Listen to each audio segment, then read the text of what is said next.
brought you by Silver Pumps and Motors.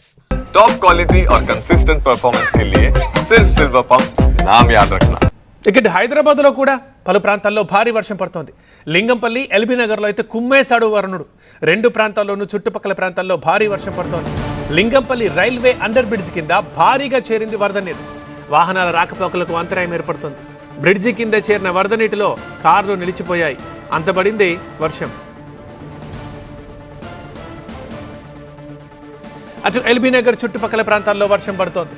Saroor Nagar, Chaitanyapuri, Kothapeta, Champapet, Hayath Nagar, Vanasthalipuram, మీర్పేటల్లో వర్షం పడింది. చాలా చోట్ల వర్షపు నీరు రోడ్లపైకి చేరింది. తెలుగు రాష్ట్రాల్లో ఇవాళే స్కూళ్లు ప్రారంభమయ్యాయి. సరిగ్గా ఆ టైంలోనే వాన పడడంతో ఇక పిల్లలందరూ ఇబ్బందులు పడ్డారు.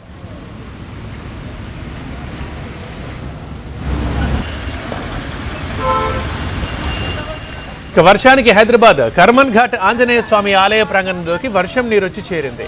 ఉదయం కురిసిన వానకి ఆలయ ప్రాంగణం అంతా వరద నీటితో నిండింది. భక్తులు ఇబ్బందులు ఎదుర్కొన్నారు.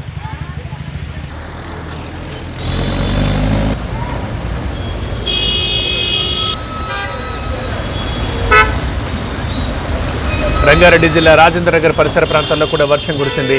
అర్ధరాత్రి నుంచి కురుస్తున్న వానకి జనం ఇబ్బంది పడుతున్నారు. పలు ప్రాంతాల్లో విద్యుత్ సరఫరాకి అంతరాయం ఏర్పడింది. మనం 4 బాక్సుల్లో చూస్తున్నాం. హైదరాబాద్లోని లింగంపల్లి, ఎల్బీ నగర్, కర్మన్ ఘాట్, రాజేంద్ర నగర్ ఈ 4 ప్రాంతాల్లో రాత్రి వాన స్టార్ట్ అయిన ప్రాంతాలు కొన్ని ఉన్నాయి, ఉదయం స్టార్ట్ అయిన కొన్ని ఉన్నాయి. కానీ దానివల్ల ఎంత ఇబ్బందులు పడుతున్నామో క్లియర్గా 4 బాక్సుల్లో మనకు కనిపిస్తోంది.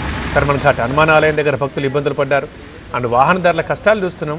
లింగంపల్లిలో అయితే ఇప్పటికే బండి సగం మునుగుతోంది. దిగి అక్కడి నుంచి వెళ్లాల్సి వస్తుంది. ఒక కారు నీరులోనే నిలిచిపోయిన దృశ్యం చూస్తున్నాం. ఒక వారం రోజులుగా మళ్ళీ ఎండలు ఉక్కపోతా కొట్టాయి. సో వరుణుడు శాంతించాడు. మరి మళ్ళీ వానలు లేవా అనుకున్నారు. కానీ చిన్న గ్యాప్ ఇచ్చిన వరుణుడు కుమ్మేశాడు ఇవాళ.